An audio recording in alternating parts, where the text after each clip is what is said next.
Guys, spicy one this morning.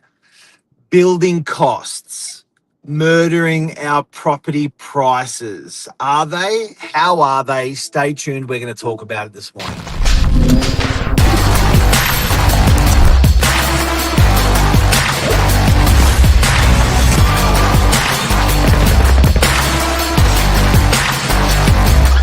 I'm the ringleader, so listen up.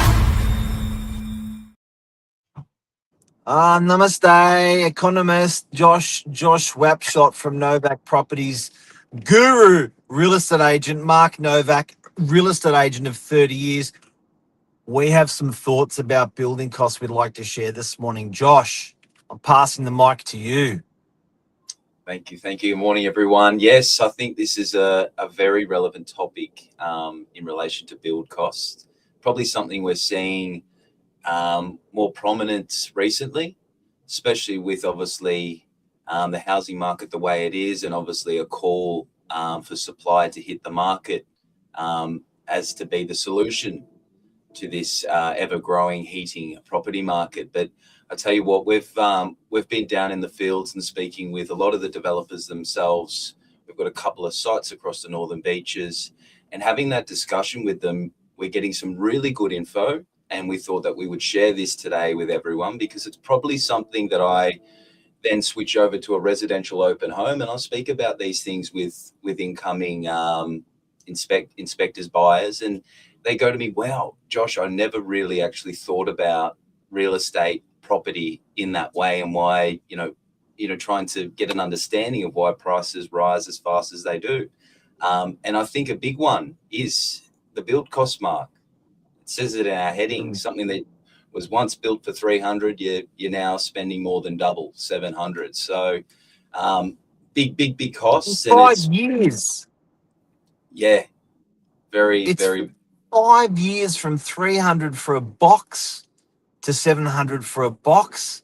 That's ludicrous. A 1 or a 2 or a 3 bedroom apartment, what that was costing 250, 300 is now 700 in 2026. I just think that's nuts.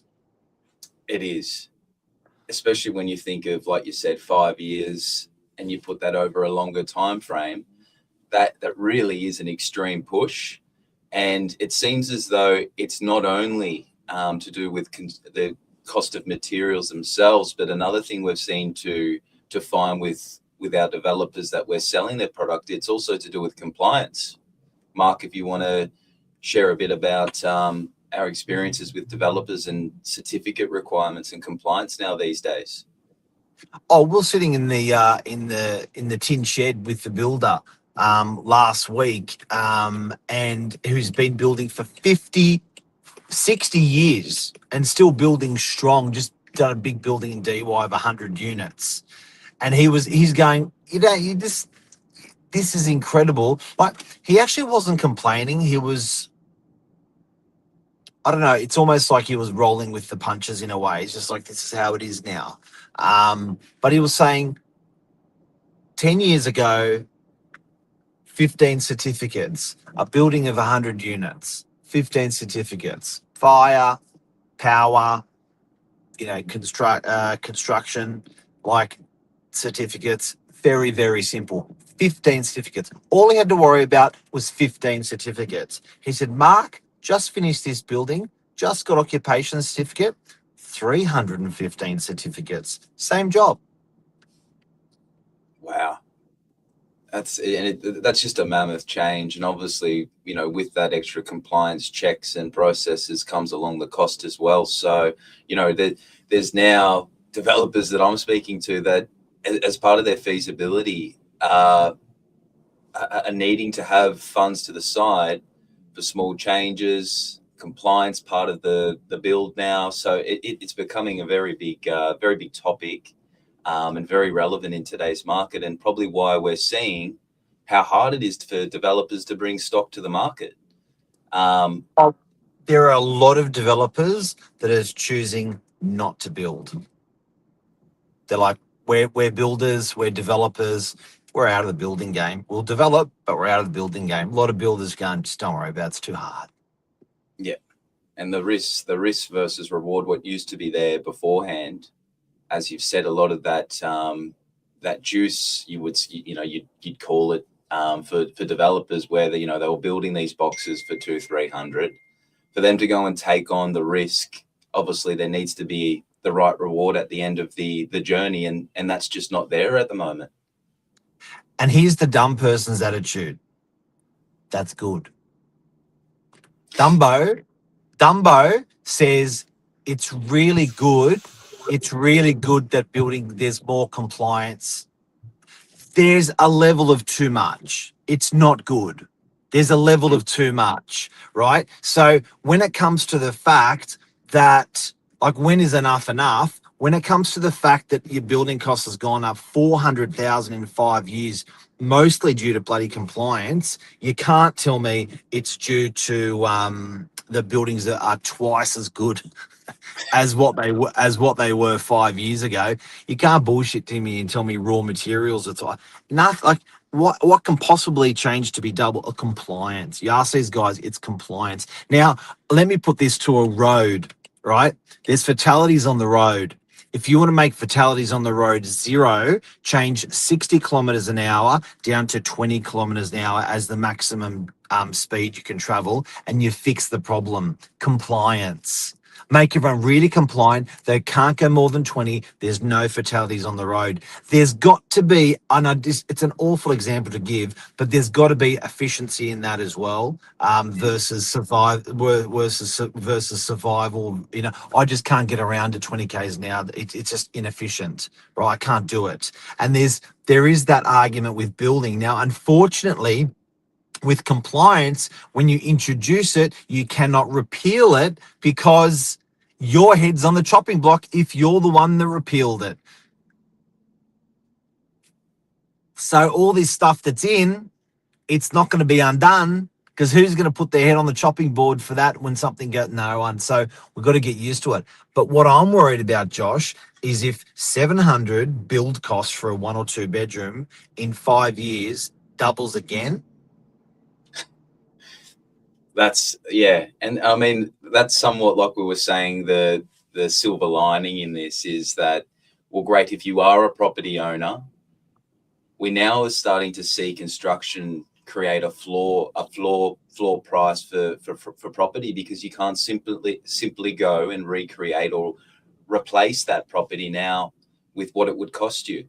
And I think it's extremely, you've hit the nail on the head in regards to efficiency versus compliance, and finding that middle ground.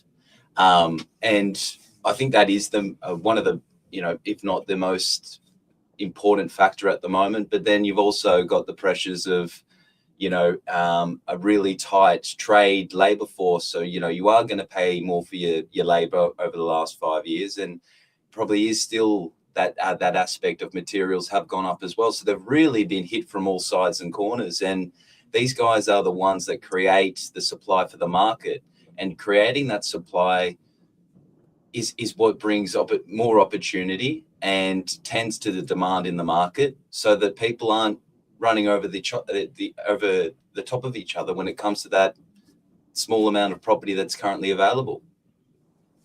Absolutely. And now, Josh, you reckon there's a silver lining in this? You reckon this is underpinning stuff? Tell us.